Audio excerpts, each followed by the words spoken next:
retiré ci coup d'état bi am Guinée waaye ban njeexital diggante Sénégal ak Guinée. way politique yi fi toog it déglu bu baax. xëy na bañ jaar ci tànk yi bés bu ñu yoree nguur gi. waaw maanaam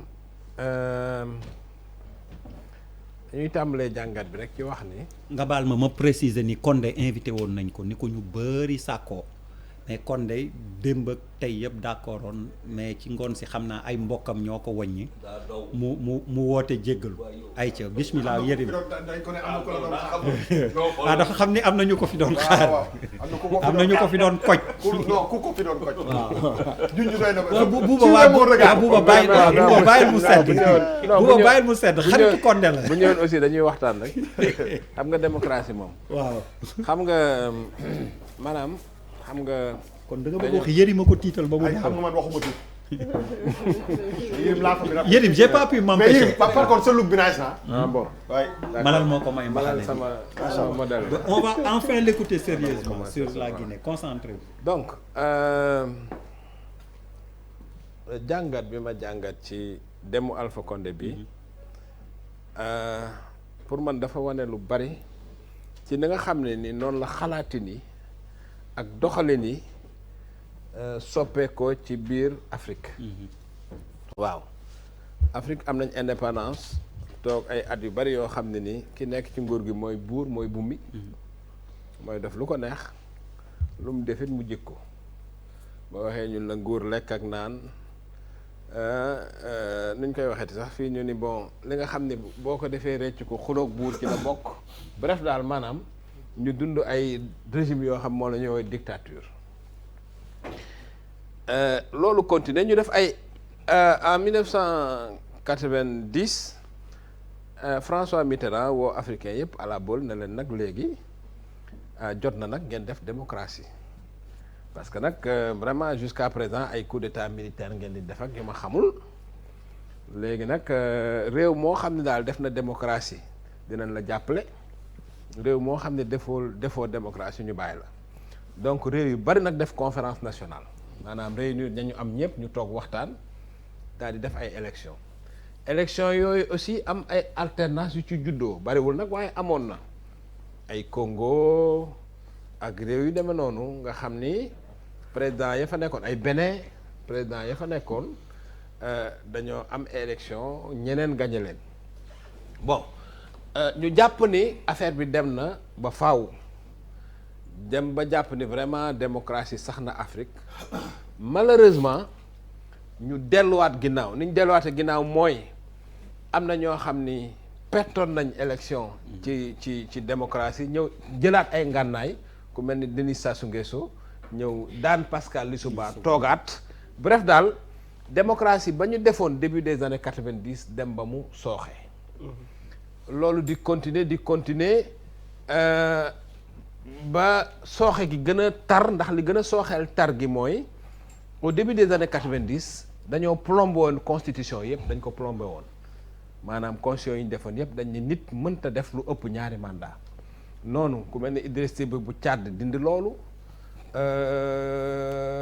yeneen chef d'état daanaka fépp Afrique ay Cameroun nag maanaam réew yu baree bari clause fam amoon yëpp ñu dindi ko ku ñëw rek bay waate jeexal ñaari mandat rek dindi clause boobu mën a toog ba heure bu la neexee loolu nag ñu ciy dem di ci dem ba nag ñaari événement yu am solo pour mën am bu njëkk bi mooy réseaux sociaux yi c'est très important parce que Afrique bu ñuy analyser tey dañuy analyser avant réseaux sociaux yi ak bi réseaux sociaux yi amee ba léegi ndax réseaux sociaux yi ban avantage la am mooy dafa développer li ñuy wax conscience citoyenne maanaam nit ñi dañoo gën a amuk farlu ci ni ñuy doxale seeni réew ak seeni réew ni muy doxee loolu mooy premier phénomène bi pour man ba nga xam ne moo indi coppite beneen deuxième phénomène bi mooy l'échec généralisé des politiques sociales yi nga xam ne nii sëñ bi dañoo dem ba 60 ans d'indépendance ñu xoolaat suñu bopp gis ni njàng mi dafay gën a sooxe gis ni wér-gu-yaram bi dafay gën a sooxe gis ni infrastructure yi am Afrique bis bu ne day gën a yàqu maanaam lu nit mën ren rek déwén nga mën lu ko gën a tuuti voilà donc ñaari phénomène yooyu boo ko boolee loolu moo indi benn impatience maanaam benn ñàkk a dee mën a xaar boo xam ni tey ñëpp gis nañ ko ci Afrique maanaam fi ñu toll nii nit ñi mëntuñu xaar dara comme ni ko Ibrahima Fall waxee seen muñukaay a jeex. voilà nit ñi seen muñukaay a jeex ñu taxaw tem léegi nag taxaw temm boobu dafa am lu koy wane li koy wane mooy tey amul dara loo xam ne nii tey da ngay gouverner réew di ko def nit ñi di la may dara nañu seddu rek bu baax xam nga Macky Sall ñi ngi koy reprocher lu bari loo xam ne Abdou Diouf régime Abdou Diouf doon na ko def mu grave te kenn du te du demee noonu xoolal Abdoulaye li mu fi distribué ci xaalis ak yu mu demee noonu tu vois loolu Macky Sall ñemeetu ko parce que justement conscience citoyenne boobu ñu wax moo tax te lu mu di gën a dem dafay gën a tar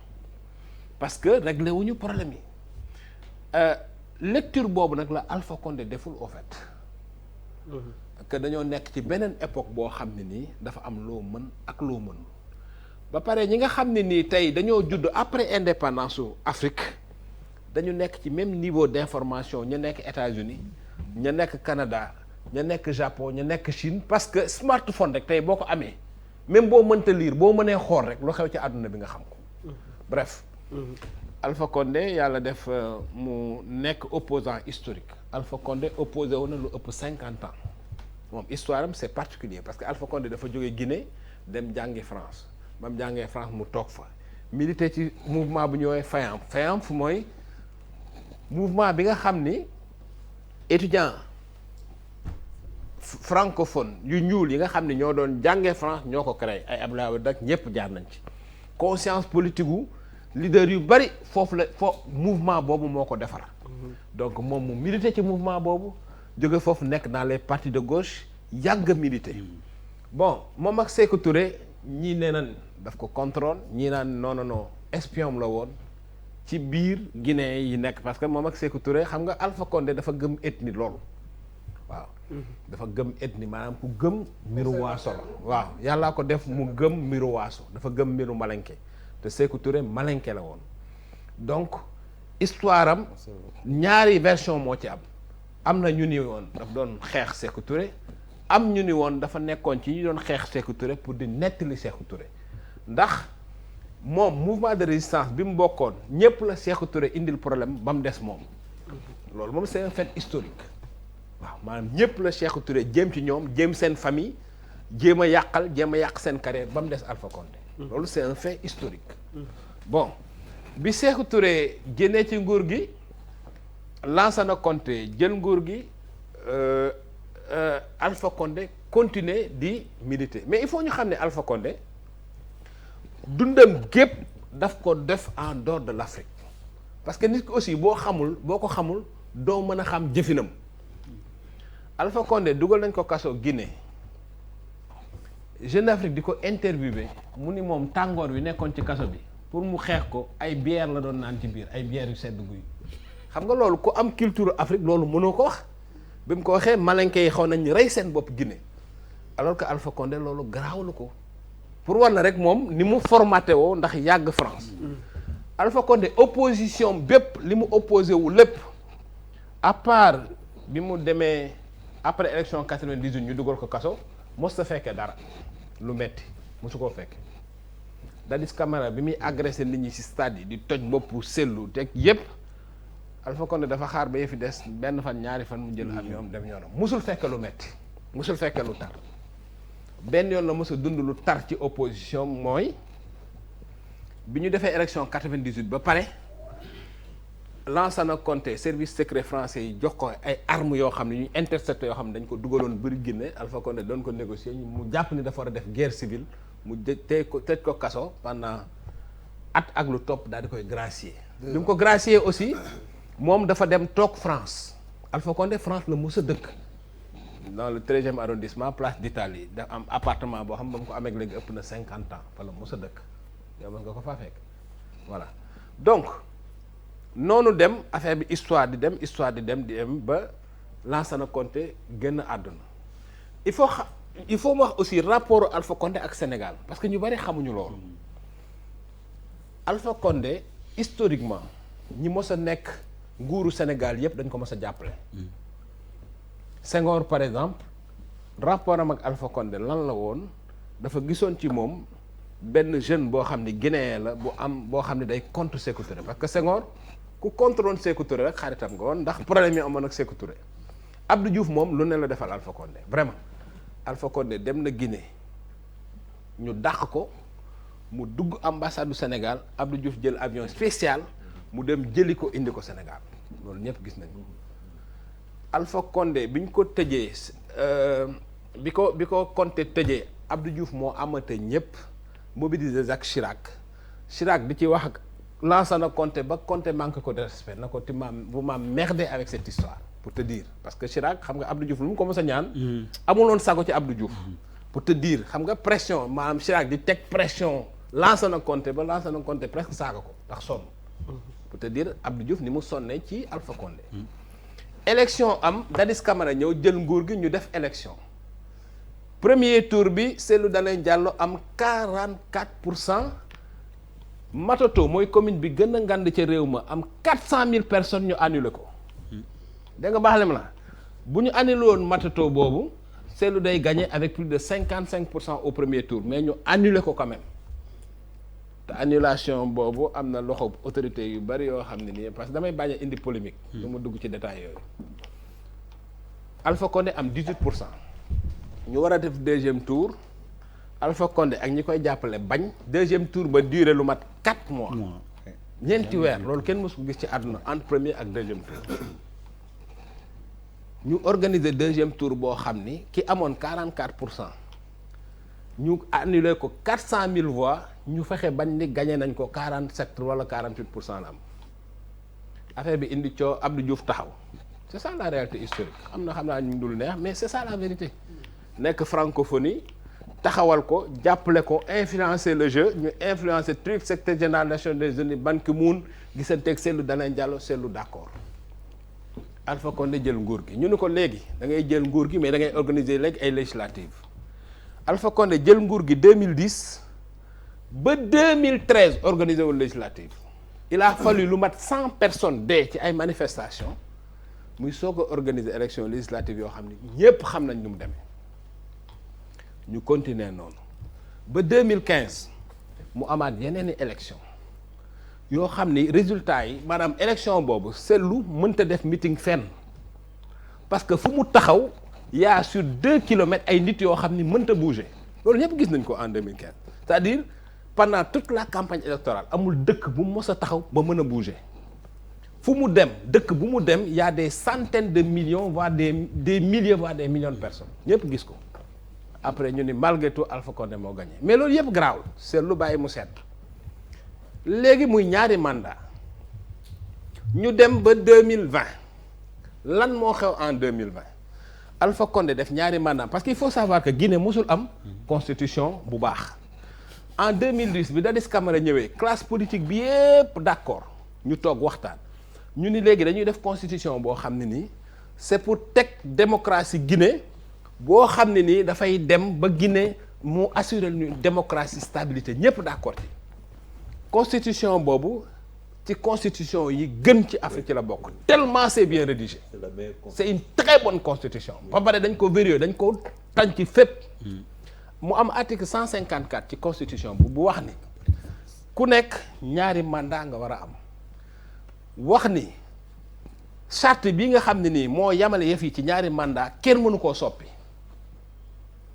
donc Alpha Condé bi mu demee ba 2020 mu amatul solution parce que charte bi dee na constitution bi nee na charte bi lay yemale ci ñaari mandat kenn mënu koo soppi lan la Alpha Condé def dem defaraat beneen constitution maanaam la ñëpp d'accordoon ca Guinée mu dem defaraat beneen constitution daal ni constitution bi mu defaroon moom bi ñëpp defaroon yoonam néew ci defaraat beneen constitution daal ni nag ci constitution boobu moom candidat la malgré tout Cellou dem ci élection yooyu bi mu demee ci élection yooyu def benn affaire boo xam ne musul am ci élection Afrique c'est-à-dire tous les bureaux de vote mu am fa représentant jox leen tablette bu connecté wu sur internet ñu photo laa waxuma chiffre de c'est-à-dire que amul li ma lay wax ni man lu ma gis la kenn waxuma ko dama ko gis maanaam PV yi Cellou yor du ay chiffres maanaam PV bi la ñuy jël da ngay tablette dañuy teg nii PV bi tablette bi photo ko ak toutes les signatures yónnee ko mu compiler ko te loolu chef d'état yépp jot nañ ko amul benn chef d'état bii CEDEAO bu jotul loolu donc PV bureau de vote yi nekk ci Guinée yépp ñu compiler ko Cellou gagné avec 53,9%.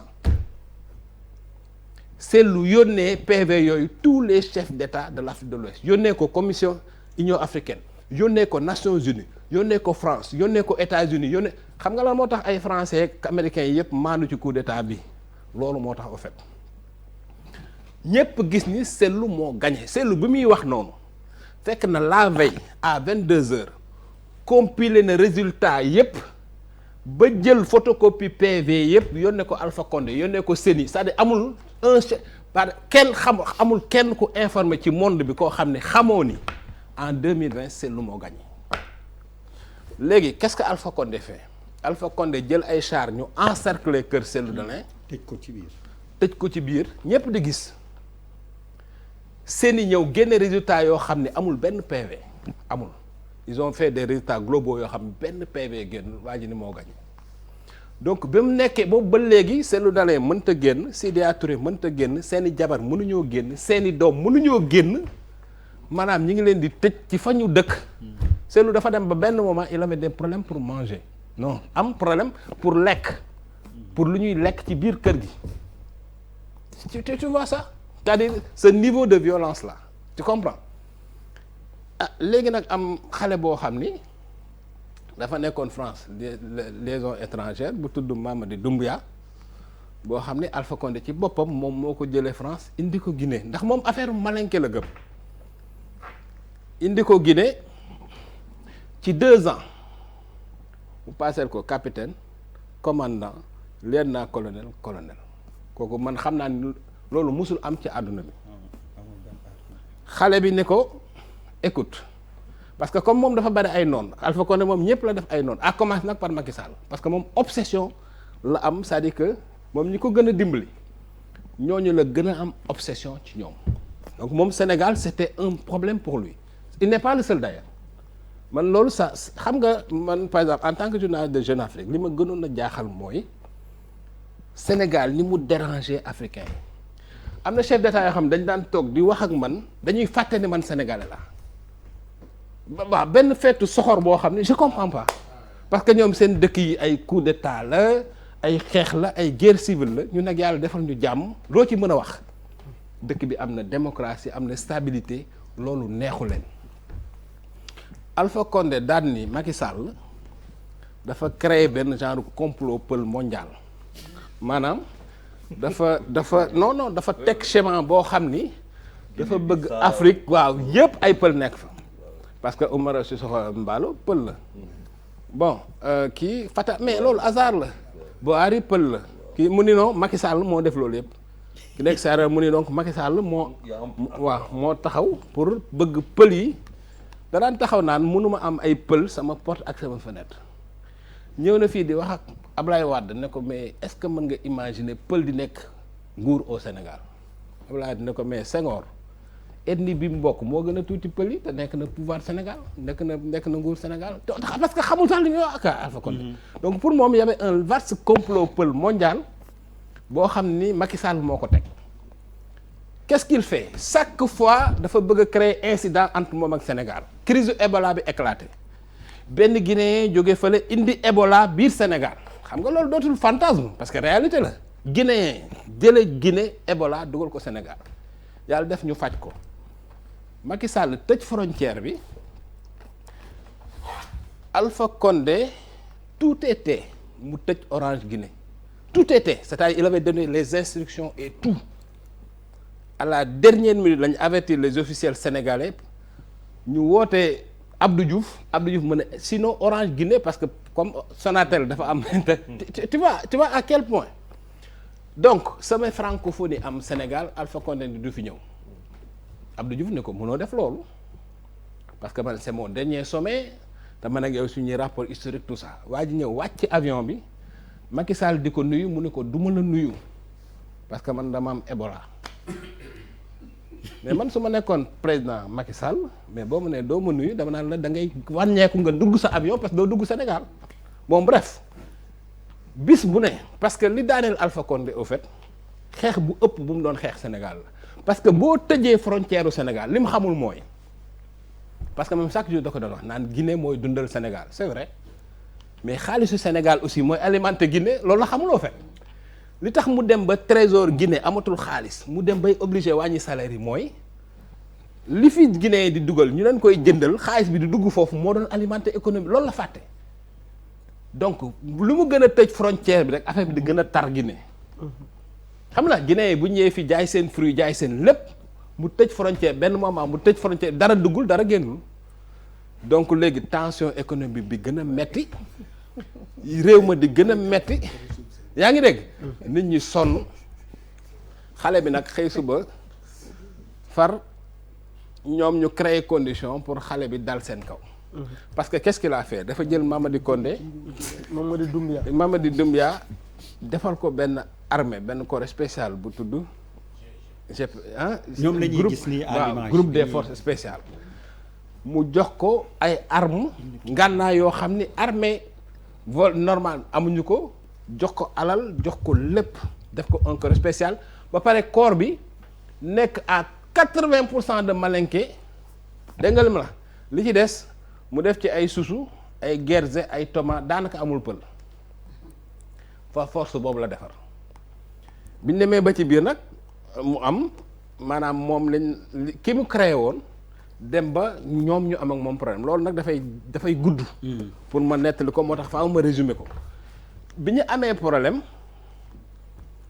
il faut savoir que Alpha Condé palais bi ni mu doon dundee c'est extraordinaire ni mu doon dundee ci palais bi Alpha Condé moom kese moo mës a dëkk ci palais Sékou Touré bi c'est-à-dire que li mu nekk nguur yëpp jigéen buy jabaram mosu faa fanaan bi mu ñëwee au pouvoir ñu ne ko faaw nga am jabar parce que Alpha Condé benn doom la ma sam yàgg na dundam bépp mosta dëkk ak jigéen bi mu accès ñu ne ko nag protocole état dafa am lu mu laaj foo mën a jaar di nga am jabar mu dem gis benn veuve ndeysaan jigéen bu rafet bu tudd Diéné Kaba mu takk ko mais wax publiquement parce que moom nag dafa xaw a ñàkk kersa daal ni bon dafa sama jabar interview Jeune Afrique dafa war a toog place am nee naa ko bis boo duggee ci ay affaire bu marché wala quoi ça dama lay fase wax maanaam daal négocier ak moom na ko écoute bu ñu waree photo ñu ànd et cetera léegi ndaw sa mu logel ko benn la appartement benn villa ci fa ministre dëkk cité ministérielle moom mu dëkk ci palais bi day toog 1 an du gis ndaw si benn doom la am bu tudd Mamadi Alpha Condé boo xam ne mi ngi dëkk San José Costa Rica dëkk bi gën a neex ci àdduna moom bu ñëwee Guinée rek mooy jël na avion privé ñëw na négocier ay contrat minier jël xaalis bi dem yoonam kese xale boobu papaam nekk na nguur ga daanaka ba jóge fa mësta fanaan Conakry boo ko waxee mun la ay xaritam dañ koy wax sax non réew mu mel nii moom wóoru la fanaan doomu président donc biñ koy jël Alpha Condé kese cundum dung moom moo nekkoon ci palais bi ak xaalis bi gars yi dajjee palais bi gis fa 30 millions d'euros pendant ce temps moment bi mu defee noonu wàññi na parce que 30 millions d'euros il faut ñu xamal nit ñi ni mooy ñaar fukki milliards waaw 20 milliards CFA waaw benn milliard CFA mooy da ngay dépenser 100 000 francs dund téeméeri ak juróom fukk ci benn milliard kon xam nga loolu xaalis bu bari la bon pendant ce temps Alpha Condé li mu téye ci xaalis ci Guinée amul benn chef d'état bauxite mooy minerai bi nga xam ni mooy defar phosphate mooy defar aluminium mooy defar lépp waaw bauxite waaw d'accord na maa ngi daaneel léegi ma daaneel damay wane rek damay indi problématique bi daaneel bauxite rek c'est-à-dire Alpha Condé bi mu ñëwee déjà dafa jël chinois yi mu signé ak ñoom contrat chaque année ñu jox ko 350 millions de dollars loolu xaalis bu bari la bauxite rek rien qu'en 2020 jaay na ci 80 000 tonnes am ci 4 milliards de dollars donc xaalis bi dugg Guinée sous Alpha Condé kenn xamul ban xaalis la pendant ce temps Guinée amul ndox Guinée amul courant Guinée amul échangeur da nga wax bi Guinée ku mos a dem Guinée xam nga li ma wax Guinée kenn nettoyé ko kenn raxasu ko kenn def ko dara contexte boobu nag ci la xale bu ndaw boo xam ne nii moom moo ko créé de toute pièce parce que yàlla mooy defe noonu bi mu bëggee daaneel Firawna dañ ni bon hébreu bi xale hébreu bu judd rek dañ la war a rey far Moïse ñu dugal ko ci pañe doomu buur bi gis ko bëgg ko àdduna noonu la loolu dafa yàgg ci histoire yàlla mooy def waaw dugal ko ci kër gi par force mu màggee ci kër gi daaneel Firawna jër nguur gi donc ki ko daaneel moom moo ko créé de toute pièce jox ko doole jox ko lépp léegi nag